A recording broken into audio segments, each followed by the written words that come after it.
Did you know that there are more than 13 million psychopaths in America? This is based on studies that suggest that 4%, up to 4% of the US population are psychos. I've been thinking about this more recently. It started with this footage of Lindsey Graham that was recently released after he died. And I have already suspected that Lindsey Graham was a psychopath. And this footage that showed him like so happy when the Iran war started and him saying, look what we've done. And he's like, oh, Trump loves blowing up stuff. And he's laughing and whatnot. And I was like, that's a crazy person. That's an evil person. That's what I think. And then more recently, Anthony Fauci, America's former doctor, the guy who declared himself Mr. Science or the face of science or something, that should have been a dead giveaway. His diary was published thanks to Rand Paul, thanks to Robert F. Kennedy Jr., who gave him access to his diary. And it was pretty clear that if you didn't think so by then, which I already did, that Anthony Fauci is a psychopath too. In this diary, there are all these people, think of the background here. Americans are dying. They're fearful. They're more fearful than they should have been. More died than they should have died. Nevertheless, it's chaos throughout the country. You likely remember that. It was a very dark period. It was probably the darkest period for most of us that we've been alive. And, they're telling us to stay in our houses, and they're telling us to wear these worthless tissue masks, which we later found out that actually don't do anything. We found that those tissue masks, I just spilled something here, don't actually do anything. And Fauci admitted this. He also admitted he didn't know where the 6-foot rule came from. And so there's all these things that, all these rules and all these regulations and all these edicts that he's passing down and he's not necessarily believing in. They don't have a basis or anything. It's causing chaos. Lots of businesses had to shut down. Kids became lonely. People who had to see their doctors had to stop seeing them because there was only one thing that hospitals were seeing, and that's people with COVID. You remember, it was madness. It was chaos. It was a time of Great Depression. Substance abuse spiked. Depression spiked. Suicide spiked. All of that. So that's the picture there.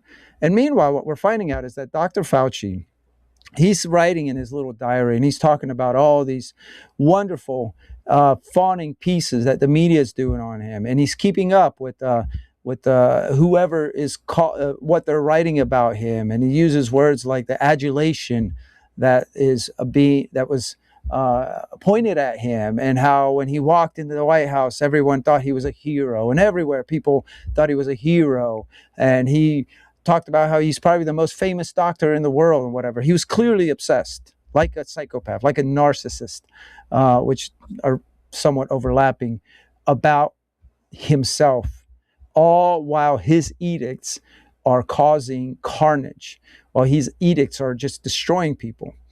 And one of the clearest definitions that I found of a psychopath is someone who feels little or no empathy or guilt, and who treats other people as tools as opposed to like human beings. And that's the way that obviously Fauci operated.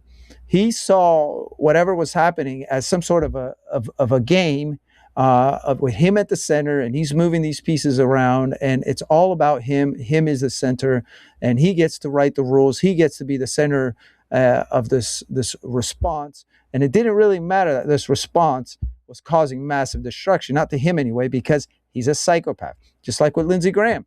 It didn't matter. Obviously, it didn't occur to him, or it didn't bother him, that all these wars that he's always pushing for, they kill a lot of people. They kill a lot of people. And war should be like the last resort.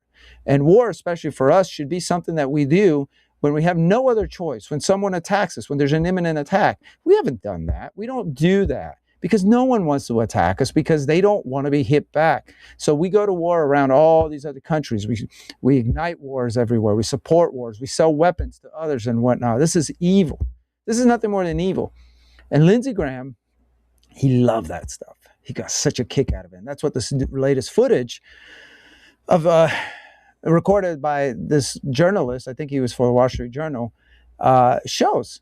It reiterated, it bolstered, it solidified what we already knew, and that he is a psychopath. He revels in destruction and death, and that's evil, and that's psychopathy. And here's the kicker. Here's the kicker. There are a lot more Lindsey Grahams and Anthony Fauci's in our leadership roles.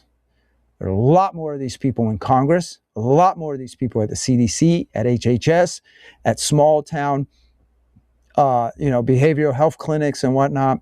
I did some reporting on behavioral health chicanery. They were breaking the law. They were doing all sorts of stuff.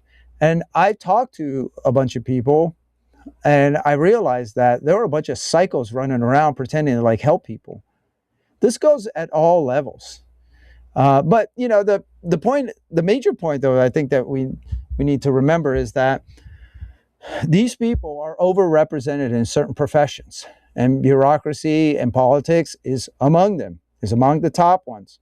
They're also overrepresented as CEOs and corporate executives, in media, apparently, in journalism, because they have sway over people. They have persuasion. These people love to persuade and to manipulate. And obviously, you can do that in the media. You can do that when you're in charge anywhere, and especially in politics. They're also overrepresented in law enforcement, which is scary. That's one of the scariest ones. So what does this mean? Well, first of all, it means that we need to be better discerners of who these people are. We need some common sense as people to realize when some of the people, whether they represent us, whether they're in charge, when they're in power, that they're psychos, and then we need to dislodge them. So we need wisdom and discernment in that, and I think that's something mostly that we'd have to pray for. But there are other signs that you can watch for. I thought Anthony Fauci was pretty clearly a psycho. I thought Graham was pretty clearly a psycho. Most people can tell that. John McCain was clearly a psycho. There were a bunch of people that are easy to spot. I'm not sure if... I know what you're thinking. You're like, well, what about Trump? I think Trump's definitely a narcissist. I'm not sure he's a psycho, because I think there have been instances where he clearly, where I believe he actually cares about people, where he responded to, for instance, this thing. He's like, he wants to get these deals done, these peace deals, because he wants people to stop dying. And he said that several times. And he hates it when he's hated. And I think that's more on the narcissist part. So I don't know. I'm not sure that Trump is a psycho. I definitely think he's a narcissist. What's the other thing? Here's the last thing. Our founding fathers, the founding fathers of this country, recognized that men are no angels. I think it was John Adams who said, don't tell me about angelic men. He said, bind them down with the Constitution. And that's the idea. The idea is that we create a system of governance that spreads out the power, right? There's checks and balances, and it doesn't allow too much power to be concentrated in one person or one branch or whatnot. Obviously, we've gotten way away from that.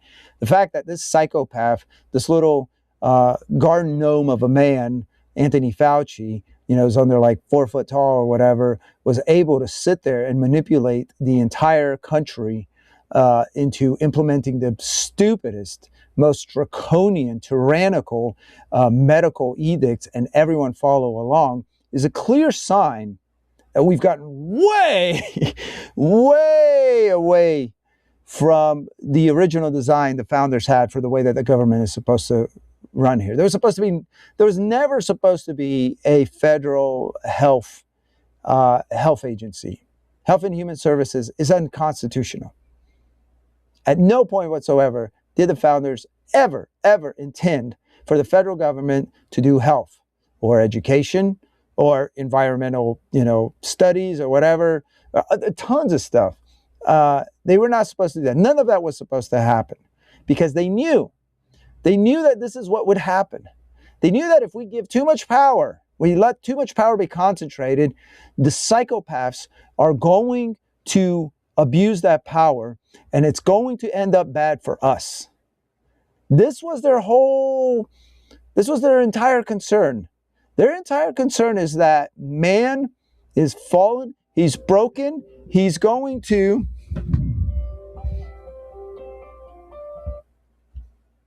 where was I?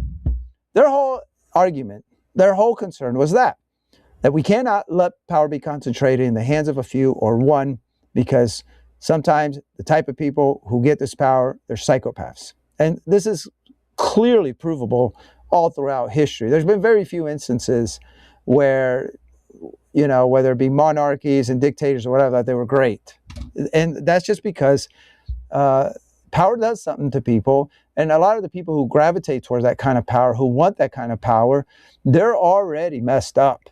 You know, it's like no normal person would ever want to be the president. I don't know anyone who wants to be the president, right? That's like, it seems like a lot of like pressure and a lot of work, and everyone's always like watching you, and there's so much. It's like, what kind of person would want to be that? Well, it's probably someone who loves the adulation, someone who wants that power, and someone who wants so much power, there's a good chance that they're crazy, that they're psychos, that maybe they're evil and they want to manipulate people. That's not necessarily always the case. I think some people do it for duty. Like, you know, it's like, it's a calling. And I think when people do that, I think that's good. There's been lots of instances. I think it was especially with Barry Goldwater. He had said something like that. Like, you know, it wasn't something he wanted to do, but he realized there was a calling for it. And even Trump had said something like that. And it may have been true.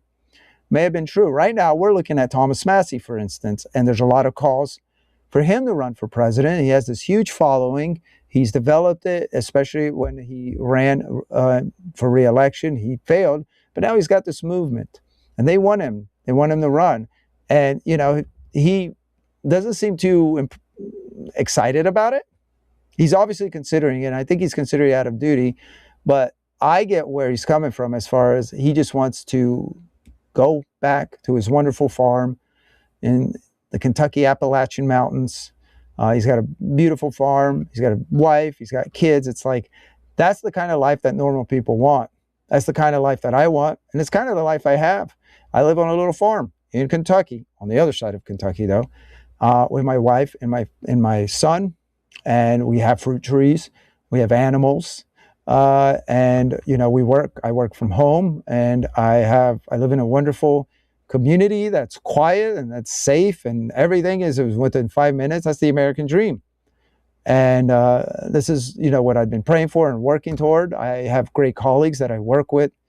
And so, not that I would ever have a chance or I have a chance or anything, but I just don't understand why you would want so much pressure, why you would want to be a politician, or especially the president, or, you know, the head of these massive agencies with so much responsibility, because with a lot of with much power comes a lot of responsibility. And the psychopaths, all they think about is the power. They don't think about necessarily how this is going to impact so many people. And so the founding fathers had an answer. They said, we must spread out the power. We cannot let one person or an agency have too much power, because it will be abused. So that's the lesson we need to take from this. This is something that we need to keep in mind and that we need to work toward, and that is decentralization. The lesson always comes down to this, it seems like: decentralization, decentralization. So I'll leave it with that. If you've watched it this far, go ahead and subscribe and share this with others if you liked it. And I'll see you next time.